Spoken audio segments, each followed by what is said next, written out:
Boa noite a todos. Eu gostaria, então, hoje, de convidar os irmãos a abrir a palavra do Senhor aqui na segunda carta de Paulo a Timóteo. Segunda carta de Paulo a Timóteo, né, no capítulo 1.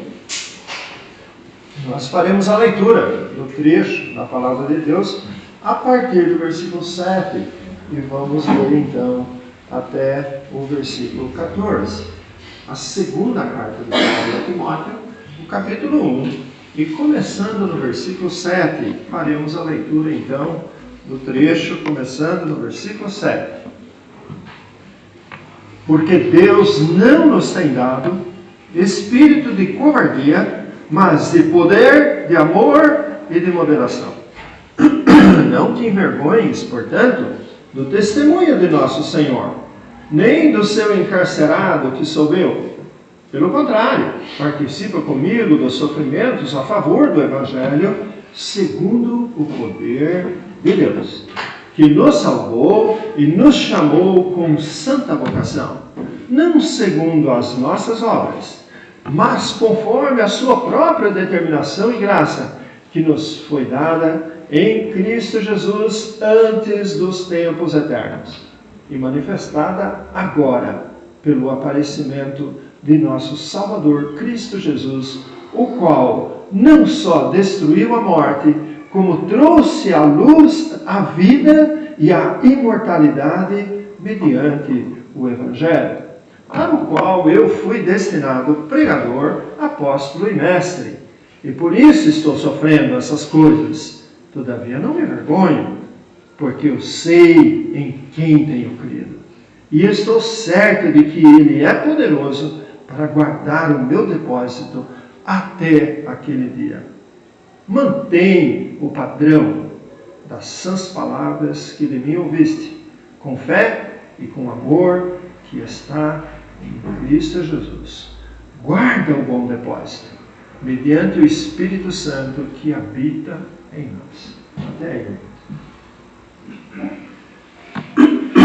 A palavra do Senhor, então, nesse trecho da última carta que o apóstolo Paulo escreveu, pela ordem da Bíblia ainda tem Tito depois, né? Mas Tito e Filemão.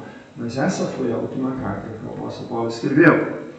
E ele, nessa última carta, das últimas instruções àquele que ia ficar cuidando das igrejas depois. Timóteo era aquele homem muito especial que Deus colocou na vida do apóstolo Paulo numa origem muito especial que poucos tinham. A palavra de Deus diz um pouco antes do trecho que nós lemos, que ele fala que ele lembrava de Timóteo com lágrimas, ansioso por vê-lo, para que ele pudesse transbordar de alegria. Por quê? Porque ele se recorda da fé sem fingimento, que habitou primeiramente na avó dele, Loide, né? A mãe dele, Eunice, e também nele. Então Timóteo era um homem de muita fé, e que já vem isso doutrinado dentro da família. Já é um ensinamento que veio desde a avó para a mãe e para ele. E aqui mais uma vez a gente lembra que hoje o Brasil está celebrando o Dia das Mães, né? E fala das mães, e lembrando a respeito das mães mais importantes desse mundo, Eva e Maria, né? O nome da filha do Jorge é Eva Maria, e ele botou o nome dessas mulheres na filha dele porque ele quis homenagear as mulheres mais importantes da nossa história, que é Eva, a mãe de todos os seres humanos, e Maria, a mãe do nosso Salvador. É muito interessante. E nesse momento aqui nós percebemos duas mães, a avó Loide, que gerou Eunice, e Eunice, que gera Timóteo, que era um verdadeiro filho da fé. Eu acho muito bonita essa passagem, porque o apóstolo Paulo, ele, quando lembra de Timóteo, ele lembra desse jovem que fazia parte do ministério no qual o apóstolo Paulo se dedicava ao Senhor. Timóteo era um filho na fé legítimo, ele era um verdadeiro filho na fé. E aqui então ele fala, porque ele fala, está dizendo, escrevendo a Timóteo, né, esse filho na fé, porque Deus não nos tem dado espírito de covardia, mas de poder, de amor e de moderação. Quando ele falou essas palavras, ao ler essas palavras, você olha a palavra moderação e fala assim, moderação, que exatamente vem a ser isso? Eu estava dando uma procurada, e que em algumas outras traduções, quando é traduzido em várias traduções, tanto para inglês como, né, a palavra está relacionada a uma mente sã. Moderação no sentido de uma mente sã. Né? Deus nos tem dado uma mente sã, porque Ele nos tem dado uma doutrina sã. Ele tem dado uma fé sã para nós crermos. E ao exercitarmos essa fé, a nossa mente é purificada a essa estatura de mente sã. E é interessante, em outro lugar ele fala que nós temos a mente de Cristo. Ou seja, por quê? Porque Cristo transmitiu nas palavras dele o ser Cristo. Transmitiu. Então, quando nós recebemos a palavra de Cristo em nós estamos recebendo a essência de Cristo. E quando nós recebemos essa palavra e assimilamos ela e pensamos, meditamos, nós recebemos a mente de Cristo. Bonito, eu acho muito bonito também lembrar que no Velho Testamento, quando a palavra de Deus, quando Deus falava, eu sou o Senhor, e daí ele começava a falar as coisas, né, muitas pessoas não necessariamente davam muita bola para o que Deus estava falando. E muitas pessoas ainda questionavam para ver se isso era verdade ou não. E se tornou um costume da parte de Deus, não vou dizer que Deus tem costumes assim, mas falando de uma forma figurada, Deus sempre nas Escrituras ele demonstrou que a palavra dele se cumpre. A palavra dele não é uma palavra jogada assim que não tem valor. Tudo que Deus diz, tanto Deus Pai como Deus Filho, Deus Espírito Santo manifestado para nós, é a palavra do Senhor. Aquele que diz a verdade sempre e tudo aquilo que ele fala acontece. Quando Deus na criação ele falou, haja luz, a luz aconteceu, estava em trevas. Apaga a luz, pessoal, apaga a luz, vamos ver. Não, aqui não vai fazer trevas. Você apaga a luz, tem a luz de lá, você não vê. Mas se entrar numa caverna bem escura e mandar apagar a luz, você vai ver o que é trevas. E daí quando vem a luz, é alívio. Então de fato, a palavra do Senhor, ela é sempre colocada como luz. Por isso que todas as vezes que você compartilha a palavra do Senhor com outras pessoas lá fora, você na verdade é um emissário, é um reflexo da luz de Deus para um mundo que jaz em trevas. A Bíblia diz que o mundo está imerso em trevas, perdido em trevas. Então aqui nós vamos olhar aqui e ver que Deus não tem dado espírito de covardia, mas de poder e de mente sã. Vamos voltar um pouquinho para falar desse amor, né? Por quê? Porque Ele nos tem dado um espírito de amor. Em todas as passagens da Bíblia no Novo Testamento nós encontramos ela praticamente imersa, banhada do amor de Deus. Nós encontramos o amor de Deus na correção, nós encontramos o amor de Deus na tribulação, nós encontramos o amor de Deus no meio de grandes dificuldades, nós encontramos o amor de Deus permeando todas essas coisas para trazer para nós um conforto que ninguém tem. O mundo lá fora que não conhece a Cristo, que não conhece a Deus, nem tem como ter esse tipo de conforto. E essas pessoas são aquelas pessoas que sofrem horrivelmente com a perda de um ente querido, que sofrem horrivelmente com a falta de alguém. Quando aqueles que têm esperança e conhecem a Cristo sabem que tem valores muito mais superiores, muito mais importantes, nos quais nós podemos nos firmar e sermos sustentados por isso.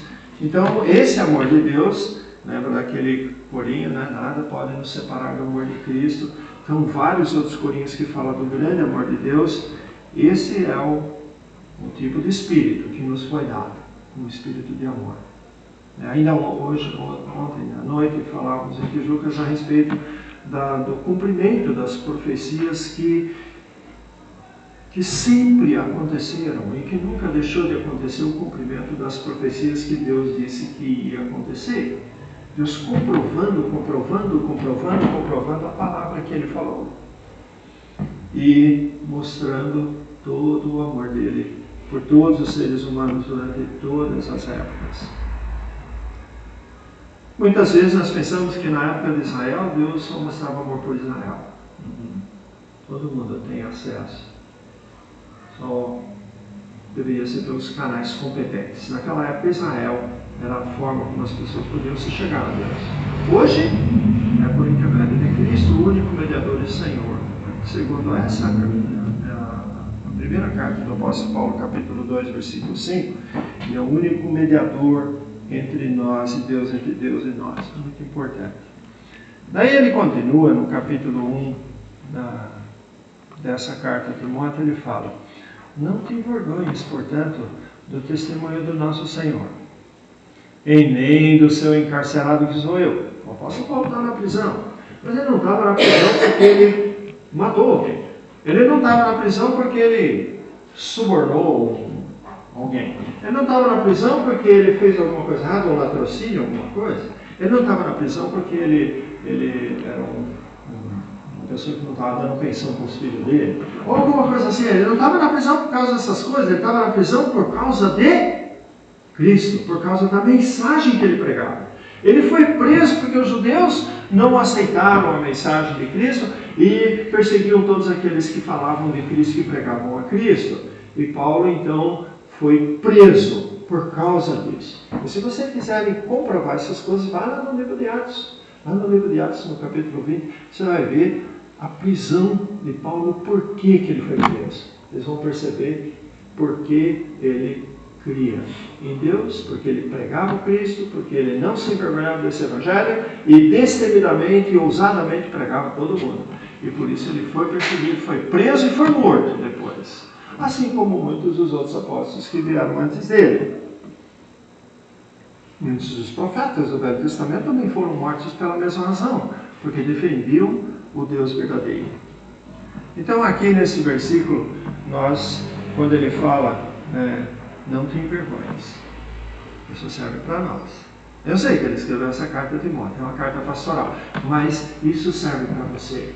Porque se você resolver abrir sua boca, você não deve ter vergonha. Você não deve ter vergonha de falar desse amor de Cristo. Você não deve ter vergonha de falar da beleza da salvação que Deus trouxe para nós. E não deve ter vergonha de falar o que acontece com as pessoas quando elas rejeitam a Deus. Para onde que vão? Não tem que ter vergonha de falar. Nós não temos que ter vergonha de falar e testemunhar desse evangelho que Paulo transmitiu a Timóteo, que Timóteo transmitiu a tal pessoa, que transmitiu a tal pessoa, e essas pessoas vieram em cadeia até chegar até você hoje.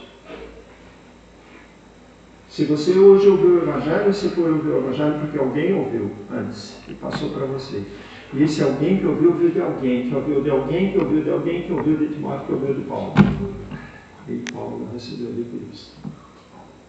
Pessoalmente. A salvação é uma coisa muito pessoal. É uma coisa que você recebe pessoalmente. Quando você crê em Cristo, é pessoal.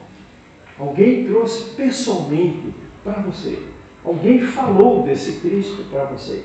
Alguém que te ama com o mesmo amor que Cristo nos amou, porque Ele nos amou e se entregou por nós. Então, por isso que aquelas pessoas que são aqueles que trouxeram a Cristo para nós chamamos eles carinhosamente de nosso Pai espiritual. O meu sogro, que já está com o sorriso lá diante do Senhor, já está com ele lá, foi ele que trouxe para mim essa novidade da salvação. Muito interessante e como é importante. E muitos dos meus filhos ouviram o Evangelho e nem foi de mim, foram de outras pessoas dentro da nossa família. E que conseguiram de serem eles o instrumento escolhido por Deus para levar isso para eles. Ouviram, certamente, muitas vezes, mas por intermédio de alguém, num determinado momento, foi pessoal, quando você creu. você deve saber. Talvez você saiba hoje, olhando para trás, quem foi a pessoa que falou de Cristo para você, que você entendeu que Ele morreu naquela cruz, como Ele disse aqui, ó, Ele foi manifestado agora pelo aparecimento de nosso Salvador Cristo Jesus, que não só destruiu a morte, como trouxe à luz a vida e a imortalidade mediante o Evangelho. Cristo morreu por nós, Ele pagou pelos nossos pecados. Então, quando você ouviu isso pela primeira vez, você ouviu de alguém. Esse alguém é aquele que Deus escolheu para te trazer a mensagem. E Timóteo, então, é um homem endereçado, dedicado para as coisas do Senhor, e Paulo está trazendo para ele essas importantes palavras. Daí ele fala, pelo contrário, participa comigo dos sofrimentos a favor do Evangelho segundo o poder de Deus. Aqui nós encontramos uma coisa muito estranha. Como é que pode? A melhor notícia do mundo, a coisa mais preciosa que você pode dizer a alguém, e você ser perseguido por isso. Você já pensou? Se alguém chega na tua casa e fala que você ganhou um carro zero, e um sorteio que aconteceu e que a pessoa que ganhou nem sabia, nem parte fazia. Foi sorteado o nome por acaso. E alguém chega na tua casa e para dizer para você que você ganhou um carro zero, ou que ganhou uma casa totalmente imobiliada, prontinha para você. Você vai ajudar a pedra na mão e acreditar essa pessoa? Você vai... Que atos de hostilidade você tem preparado para pessoas desse tipo que vêm dizer essas boas notícias para você? É interessante, né? Mas o mundo está em trevas tão grandes que quando você traz o Evangelho para as pessoas, muitas vezes essas pessoas não querem ouvir. Ficam bravas com você, elas perseguem você. Vai falar de Cristo com o muçulmano, ele quer te ver morto, ele vai, não brinca com essas coisas. Se for lá na terra dos muçulmanos e abrir a boca para falar do Evangelho em praça pública, você é morto em praça pública. Não tem julgamento, nada, te matam ali. Não é brincadeira. Como é que chama aquele movimento lá dos... Portas Abertas, ele trata justamente de orar pelas essas pessoas que trabalham escondidas, lutando para levar pessoas a Cristo nesse mundo aí, onde eles são perseguidos e mortos em todo lugar que eles vão. Mas eu estava me referindo àquele movimento muçulmano que eles são extremistas pra caramba, eles vivem matando pessoas, filmando e jogando na internet para todo mundo ver. Estado Islâmico. Oi? Estado Islâmico. Estado Islâmico. Estado Islâmico, vai falar de Cristo para o Estado Islâmico. Você vai mudar o seu Estado. Vai mudar o seu país também, vai morar com o Senhor. Quando nós olhamos essa passagem, nós percebemos que o apóstolo Paulo estava encarcerado. Ele estava preso por causa do Evangelho. E ele fala para Timóteo, vai em frente. Participa comigo desse sofrimento. Nós vamos sofrer por causa disso. Aliás, a Bíblia nos instrui que Deus nos deu o privilégio não somente de crer em Cristo, mas de padecer por Ele. E a Bíblia também diz que se você quiser ser fiel, certamente você vai ser perseguido.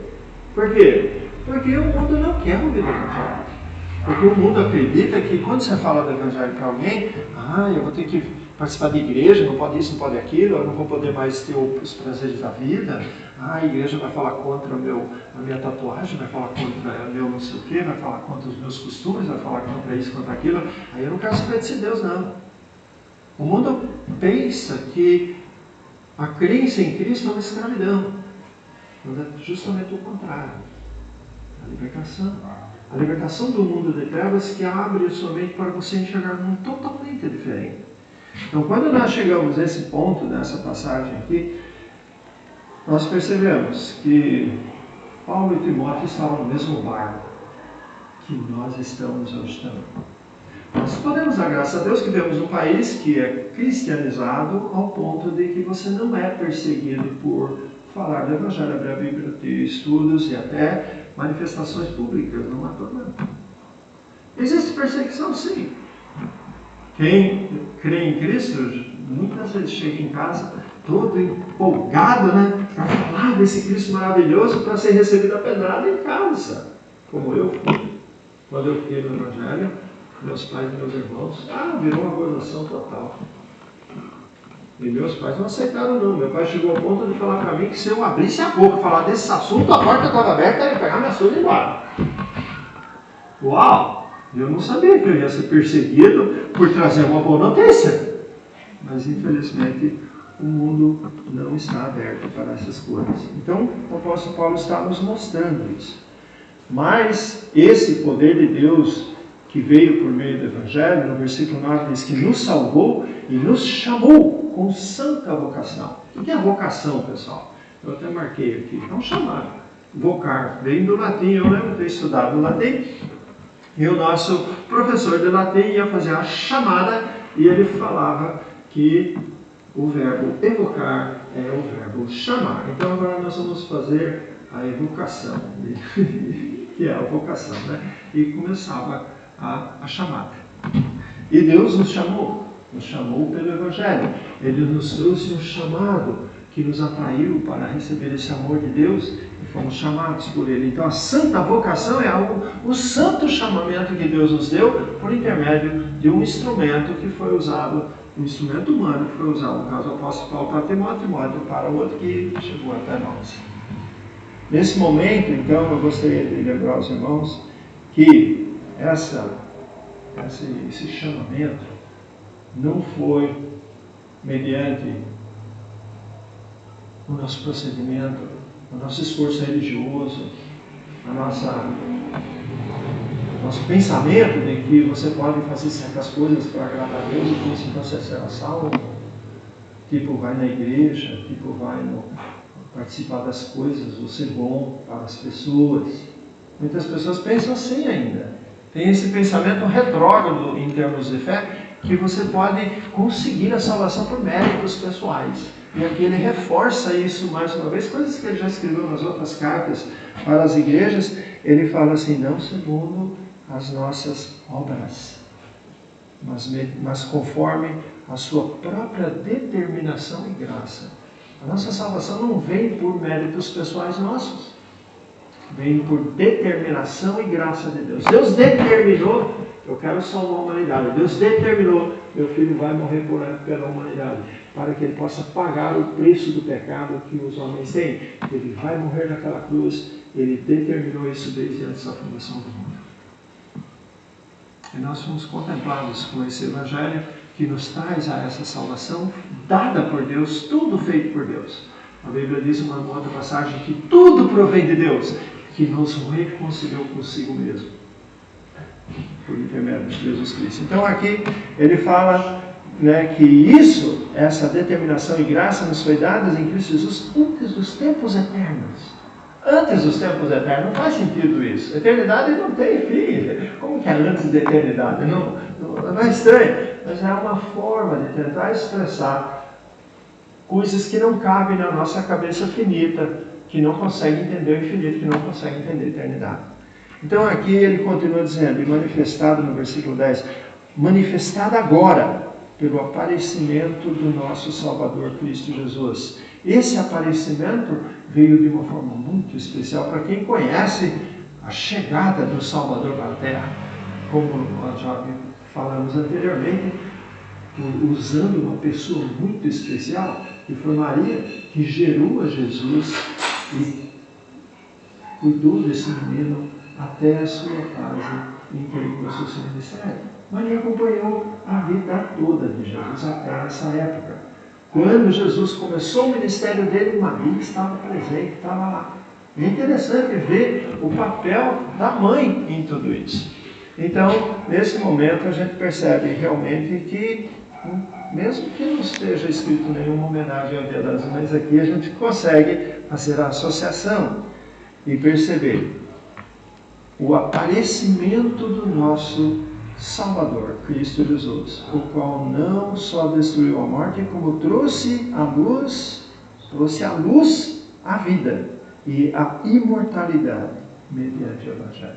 A palavra evangélico significa boas novas, as boas novas de salvação que são trazidas para aquele que está em trevas, crer para que seus pecados sejam removidos e a pessoa seja justificada e tenha paz com Deus para o resto da eternidade. Então ele fala, ele trouxe à luz a vida, a verdadeira vida, porque não há vida sem Cristo, não há vida sem Deus, não tem vida. É a mesma coisa, o ser humano ele é potencialmente um criador. Ele fez esse violão, né? Vocês estão ouvindo o violão? Que maravilhoso som que ele tem, estão ouvindo? Então, não estão? Não estão ouvindo não? Não estão ouvindo ainda? Sabe por que não? Por que vocês não estão ouvindo violão? Porque o Criador não está mexendo nele. Então ele está ali, inerte, praticamente sem vida. Agora, à medida que o Senhor toca a sua criação, aí você ouve, aí você vê o resultado. Então é importante perceber que nós não temos definitivamente vida nenhuma aqui na Terra se Deus não estiver tocando nossas vidas. Vamos agora olhar essa perspectiva, como ele fala aqui. Ele não somente destruiu a morte. Ou seja, a morte, que era um grande problema para nós, para Deus agora é fichinha, está tudo resolvido. Já ele destruiu, já não tem mais morte para nós. O pessoal não tem mais morte para nós. Quer dizer que não vou morrer? Não. A morte física é um processo que vai acontecer, mas a vida mesmo não é necessariamente o que acontece nessa carne. A vida mesmo é o relacionamento de serviência para com o seu Criador. E isso não vai deixar de acontecer nunca mais. Ou seja, você está em vida perene e vai continuar mesmo após você perder o seu habitáculo, você perder a sua tenda. Quando a sua tenda for para 7 palmos debaixo da terra, você ainda está vivo, está diante de Deus e vai ficar com Ele e não tem fim mais. Isso é vida. Isso é é transcendente, ele atravessa os limites que foram impostos aos seres humanos de tempo, matéria e espaço, que nós somos limitados. Transcende, agora não tem mais tempo, não tem mais matéria, porque estamos na mão do Senhor. Então, o apóstolo Paulo, nesse momento, ele relembra Timóteo no versículo 11, para o qual fui designado pregador, apóstolo e mestre. Aqui, o apóstolo Paulo já era mestre. Aqui ele não era um apóstolo apenas, como ele foi no princípio. No princípio ele era um apóstolo, mas ele não era mestre. Ele não tinha um entendimento completo de tudo que ele ia receber como revelação de Deus e viver aquelas coisas e ter a experiência. Aqui sim, ele é um pregador que pregava esse evangelho destemidamente. Ele também é um apóstolo, ou seja, um enviado de Cristo, pessoalmente enviado por Cristo, e mestre. Ou seja, agora ele tem a maestria no assunto, ele entende, sabe exatamente o que ele está falando. Quando ele conheceu a Cristo, ele era apenas um rebelde, um judeu rebelde que perseguia a igreja de Deus.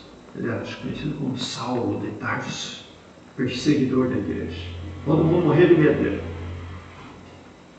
Depois ele foi conhecendo a Cristo. Agora ele é mestre. Agora ele já sofreu na carne, já foi até apedrejado à morte. Ele morreu. Literalmente ele morreu no dia que ele foi apedrejado.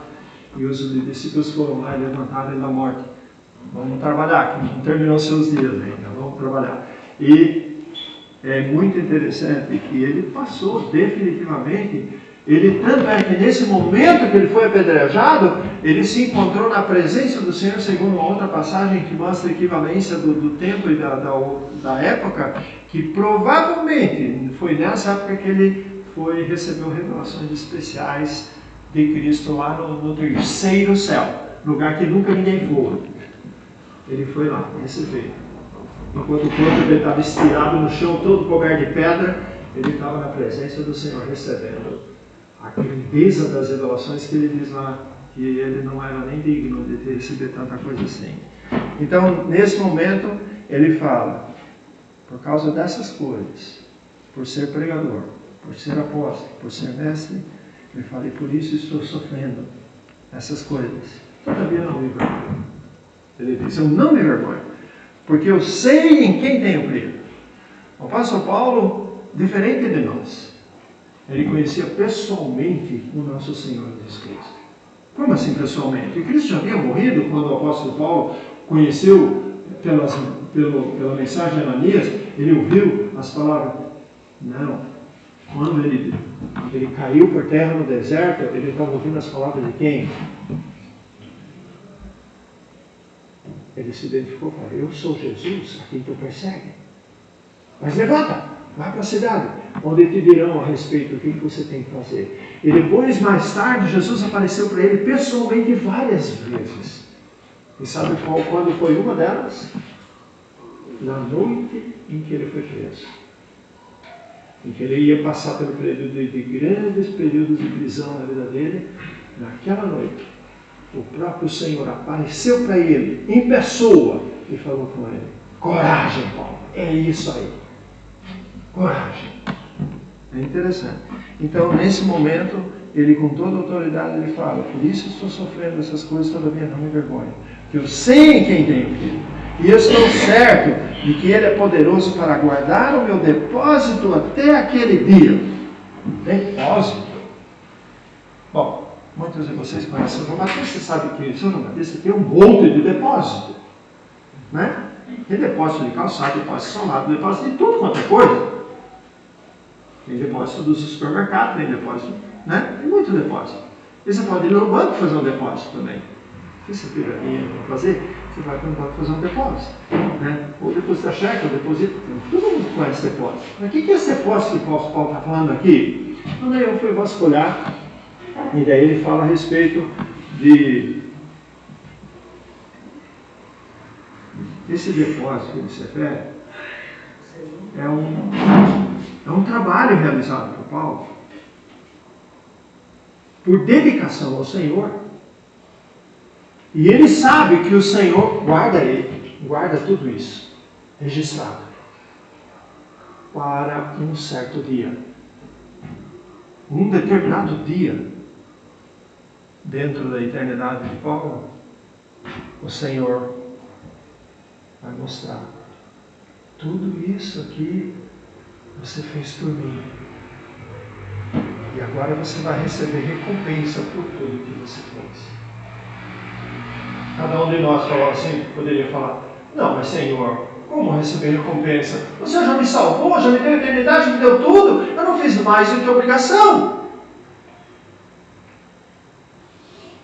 O que o Senhor pode dizer? Você não recebeu a salvação por essas coisas que você fez. Você recebeu a sua salvação que eu lhe dei. Isso não conta. O que conta agora é o quanto você me serviu aqui na terra. O que conta agora é o quanto que você fez para defender esse ideal. O quanto que você fez, o quantas pessoas você falou de Cristo e do Evangelho e da salvação. Para quantas pessoas você já falou? Ou quantas vezes você interagiu com outros irmãos para fazer a obra do Senhor, edificar a igreja, levar o conhecimento da luz para pessoas em trevas? Ou mesmo ajudou fisicamente pessoas de tudo quanto é jeito, com atos de caridade, com atos de amor e até mesmo o trabalho de exortação e consolo que nós fazemos quando nós encontramos alguém que está em dificuldade. Tudo isso que você faz para qualquer ser humano, você está fazendo para Deus. E Deus vai colocar. Tudo isso faz parte desse depósito. E esse depósito é guardado até aquele dia onde o Senhor vai revelar o que você vai receber por tudo que você fez. A Bíblia diz, nós colhemos o que nós semeamos. E se você semeia para a eternidade, você vai colher para a eternidade. Então a vida cristã não é uma vida apenas de simples gratidão pelo que o Senhor fez por nós. Essa é a nossa grande motivação. Mas Deus tem muito mais do que você imagina para você do que você pensa. E é que tudo isso o apóstolo Paulo está falando. Ele está dizendo, né? Mantém, no versículo 13, finalmente ele fala, mantém o padrão das sãs palavras que de mim ouviste com fé, e com o amor que está em Cristo Jesus. Ou seja, não adultera nada. Tem pessoas que pensam que o Evangelho não é uma fórmula tão boa assim. Vamos incrementar, vamos colocar mais coisa. Não.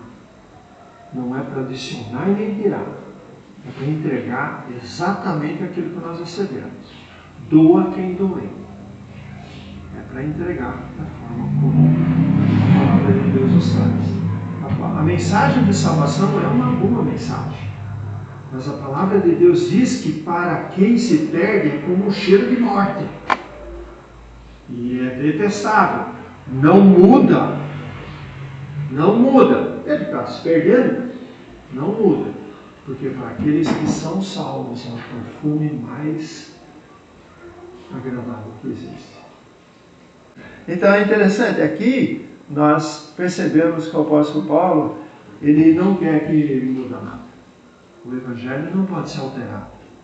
A mensagem da cruz, ela é perfeita. Ela vem na medida, tanto do que você tem que conhecer do lado ruim como do lado bom, e ela traz para você a revelação da verdade a respeito de você. Creia ou não creia, é a tua decisão. Uma vez que tendo crido, então você está dentro. Não tendo crido, você ainda permanece nas trevas. E aqui ele fala, agora ele fala no versículo 14, guarda o bom depósito. Opa, falando de depósito de novo, mas agora é outro. Agora está falando de outro depósito. Porque lá no depósito do versículo 12, é o depósito daquelas coisas que você fez para Deus na sua vida. Esse depósito que ele fala para Timóteo guardar um bom depósito, é o quê? É o que Paulo depositou doutrinalmente, todos os ensinamentos, todas aquelas palavras do Senhor que Paulo deu para Timóteo. Esse é o depósito que agora tem que guardar. Guarda, fiel, não mexe em nada. Entrega do jeito que você recebeu, que ele é perfeito assim. Então, com esse desafio, nós vamos interromper, porque não dá para parar. Não tem como parar. Então, nós temos só que interromper. E lembrar que com tudo isso que nós ouvimos hoje, nós percebemos que nós temos exemplos desse tipo de vida. E para muitos de vocês que ficaram extremamente chocados e penalizados com o conhecimento da doença do Daniel, vocês devem ter sentido, assim como eu e todos nós sentimos, puxa vida, ele foi tão precioso quando ele veio e trouxe para nós um bom depósito, né? Daquilo que ele passou para nós. Ele esteve aqui no nosso meio, ele não veio dos Estados Unidos para passear no Brasil não, pessoal. Para falar a verdade, ele não...